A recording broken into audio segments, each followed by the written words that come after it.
Hey guys, welcome back. Today I'm going to talk about some of typical testing use cases and how Junit5 can help us support those use cases either directly or indirectly. To give an example, when we are working with tests inside a test class, a typical use case is that we want to create fresh test data for each test class, each test method, and we also want to clean up that test data after the test run is complete. For such a use case, Junit provides us before each and after each methods. In the past, they were called before and after methods, but they no longer exist in JUnit 5. These are things from JUnit 4. Then there are also some activities that as a tester you would want to do at a test class level. To give an example, let's say if you want to create some custom HTML reports at the class level. So maybe you have 10 test cases inside a test class, and maybe you have 5 test classes. So instead of trying to create 50 test reports, maybe you want to create 5 HTML reports per test class. And in that case, you would want to start creation of test report at the beginning of the test class, and you would want to close that particular test report at the end of that particular test class. Now these are activities that JUnit supports using before all and after all methods. Then there are also some activities that you actually would want to do at a run level. To give an example, let's say if you want to create one repository where you put all these reports that you have created, or let's say if you want to initialize your database connection pool for the whole test run so that not each of your tests have to individually try to open a connection and close the connection, which is pretty inefficient. But maybe you want to create a connection pool at the beginning of the run where each test case can make use of it and release the connection back to the pool. And when the whole test run is finished with whatever amount of test cases you have, then at the end of the run, you only close the connection pool once.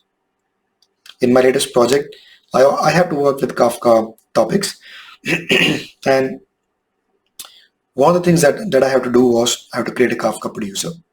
Now it was also advised that we don't try to create Kafka producer for every single publishing of message.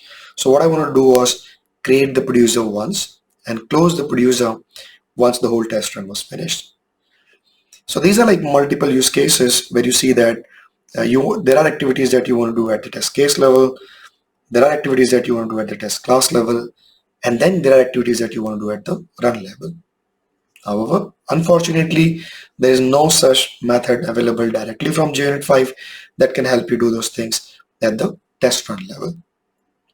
So in today's video, I'm going to show you how we can make such a functionality using before all method from JUnit and also using a closable class from Java to achieve the kind of goal that we want to achieve. So let's go back to our project. This is our project 0, and we will start by creating another custom extension. Let me zoom a little bit first. Let's just go ahead and create a Java class. Let's call it as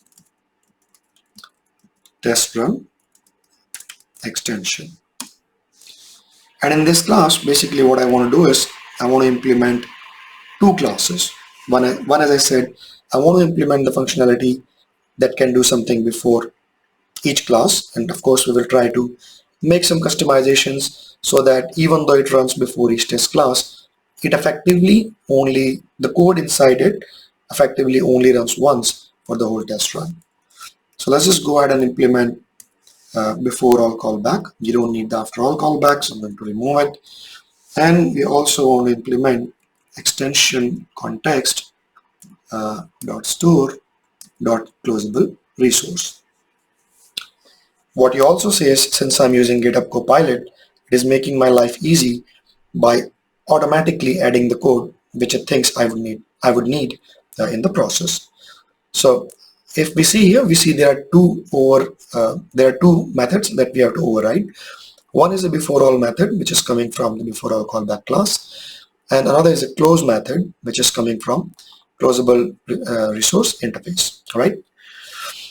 Inside the before all method, it has already added a line which says context get root. So it will try to get the root of the whole test run, and then it will try to get the store, which is global store for this whole run. and it is going to put a new resource which will be named as test run extension with the value that would be the instance of this particular class. And in by itself, it does not do anything to help with closure of the resource, but it will help this close method to get a hold of this resource at the end of the whole test run. So it assists in helping the closable resource class to find that resource so that it can effectively close it. That's the only purpose. Let's just go ahead and add a log statement here to see if we can say run this section only once for the whole test run. At the beginning of the test run this section only once at the beginning of the whole test run. I think that's better, right? Let me go ahead and delete this. Let's add our annotation slf4j. Let me also add this log statement in the closable method. So we're saying run this section only once at the end of the whole test run. So basically what you want to do is we want to run this section only once. Let's close the terminal. Let's open it fresh. Only once. So if I do it now ma1 clean test, we expect this thing to only run one time, right? So if I copy this, Control C, then if I do a Control F, Control V, we don't find any instance of the log. And I think it's because we have not yet registered the extension, right? So we have to come here and let's say org.test run extension. And now if you run again, this extension should run. Although it will not run one time, I expect it to run multiple times, right? Because at this moment, this class will be called before every single test class. And at this moment, we have 3 test classes. So I expect this code to run 3 times for every single test class. So let's do a quick check. If I do a Control C, Control V, as you can see, it has run 3 times. And the same should be true for this as well.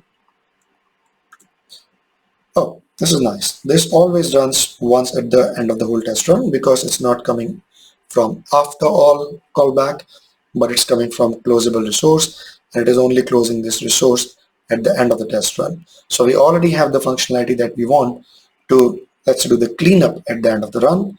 We only want to implement the functionality for initializing the resources, right? Now the way we can make sure that even though this method will run multiple times, right, nothing can stop it because it runs before each test class. The way we can ensure that the code inside it only run once is by using an atomic variable. So let's just go ahead and initialize an atomic boolean variable. Is test run started, new atomic boolean false. I think it's a good name. We can keep it. And then we have to put our code inside this check which says if the test run is not started, do this stuff, otherwise don't do it. What I also want to do is instead of just putting it inside an if block, I want to put it inside a try catch block.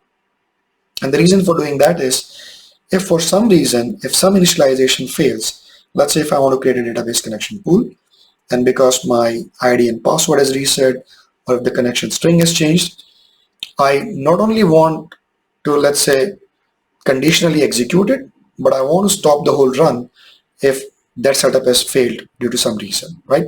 Because my test would depend on the database connection pool, and it would not make any sense to, let's say, run all those test cases even though we know that our initial setup has failed.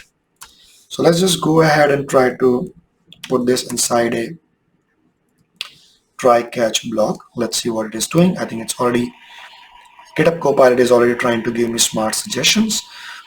Let's first try to work on the catch part. So exception in before all, or maybe let's call it as test run extension, exception in test run extension, and in fact we can put the whole error, right?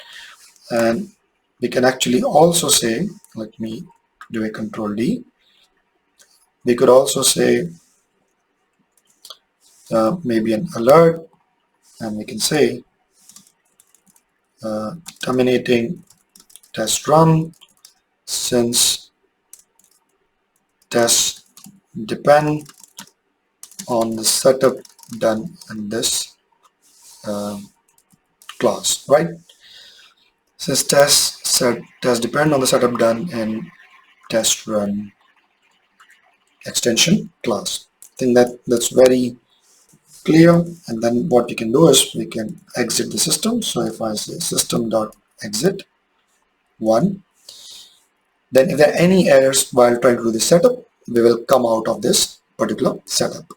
Now let's see what it is telling us over here. It says if his test run started compare and set false, it is saying the value of this variable is false, right? Then set it to true, right? And what we can also do is, in fact, we can put one more condition. Or maybe let's just try this with this condition and see if it works fine or not. Yeah, this part is already there, so maybe we can remove this code and let's go ahead and let's try to run this again. So let me do a Maven clean test and let's see what happens.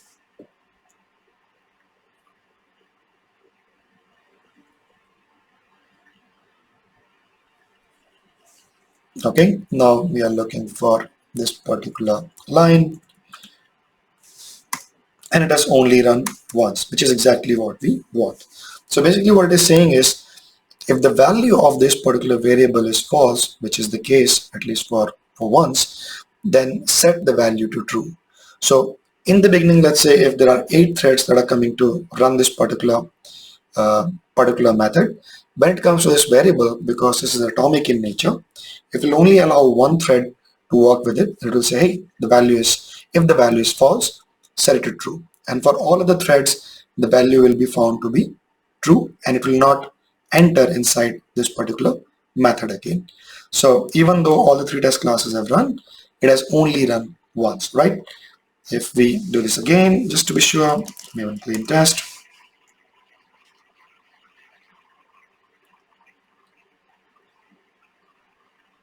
Let's copy this line, Control F, Control V, only once. This is exactly what we want, right? So this is cool. And now you're free to add any code to basically, do your setup. So let's say add your database connection pool setup here. And maybe, and of course you will not write the whole code here, you will have the class somewhere else, and you might just have a method to say, hey, database connection get instance, something like db connection pool get instance setup, right? And similarly you can have code which says close your database connection pool here, which would be something like, yeah, database connection pool get instance dot close, right? Maybe let's add one more example to, another use case which I talked about was, let's say, about creating reports. So maybe let's also do that. Let's have a path and let's call it as test run report path, right? And let's use paths.get. Let's use this one and let's take the suggestion. It says target test run reports, right? And what I want to do is I want to use this method from this dateUtils class, which will give me data string. So I want to call this get data string method, and I accept it. Alt enter, import static method, and in fact I also want to put the hours in minutes. I don't need seconds to create a repository, right? And let's call it as create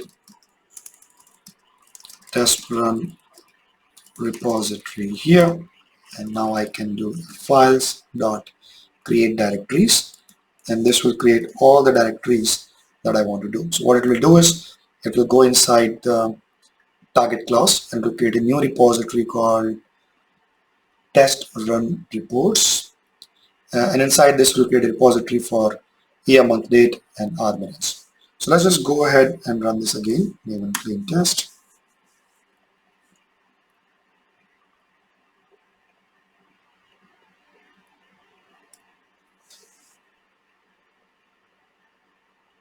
Okay, let's do an enter. So it's still only once, which is perfect. And now you see inside target we have a repository created test run reports, inside which we have a repository with the year, month, date, and the timestamp. Now the current timestamp is yeah, it's showing as 11:41. I think it's taking up not the CET time but the UTC time, which is what I have provided in this method. Let me go back. So this is the timestamp which I have provided, but what I want to show is if I run this method again after next minute, it will create another repository. And so yeah, now the clock is shifted, and instead of doing a maven clean test, if I do clean, it will delete the existing repository. If I just do a maven test, now it should create a new repository. If you don't want to create it inside the target repository, you can just change this value from target to dot, and that will create the repository in the root repository. First, let's see. Yeah, we see here, for example, we have now two repositories, 11:41, 11:42. If we run it with the root repository, we will see that will create a repository in the root. Let's just see.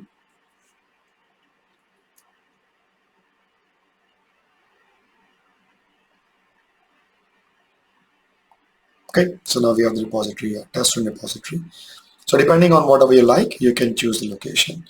I think I would prefer keeping it in target, so I'll keep it in target. Let me delete this repository, and I think that's all I wanted to cover in this video. So now we have a functionality that you can use to do any setup that you want to do at the test run level. So that's all for this video, and I'll see you guys in another useful video. If you like this video, well, please press the like button. If you like my channel, you can subscribe to it. Thank you and have a good day. See you. Bye.